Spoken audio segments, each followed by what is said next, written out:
Do so. Joe Platt. Thank you, Mr Speaker, and thank you for granting this urgent question. And thank you to my honourable friend for bringing this important question into the House. It has never been the desire of the Labour Party to take part in the upcoming European parliamentary elections. However, this is now becoming a reality following the government's failure to reach a satisfactory Brexit deal. The uncertainty caused by the government's shambolic Brexit negotiations is causing havoc on this country, particularly for electoral administrators who are now tasked with delivering a national poll under extremely short circumstances.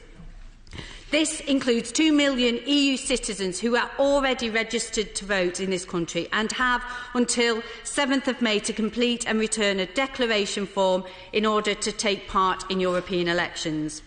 In normal circumstances, returning officers would have started writing to registered EU citizens in January to ensure they have completed the necessary paperwork, which cannot be done electronically.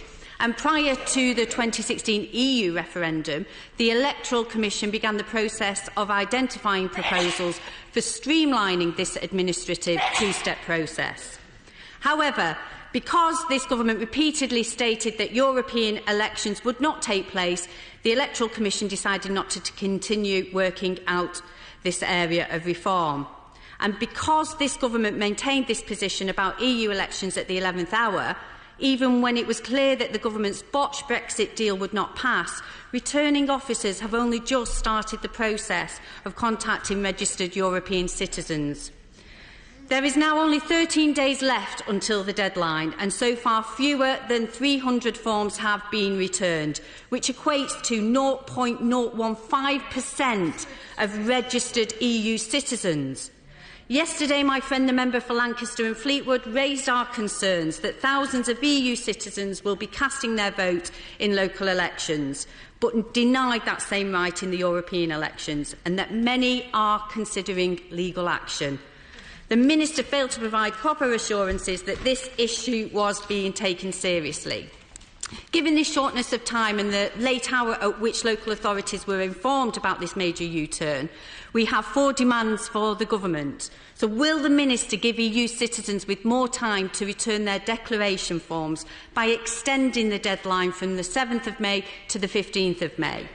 Will the Minister provide EU citizens with more chances to be aware of their options by ensuring electors are handed a copy of a declaration form when they vote in the local elections? And will the government pay for all costs associated with maximising EU citizen participation in the elections, given the short notice for the European elections and therefore the higher cost of getting people to sign up? And will the government make the registration process easier by confirming that scanned or photographed forms are acceptable?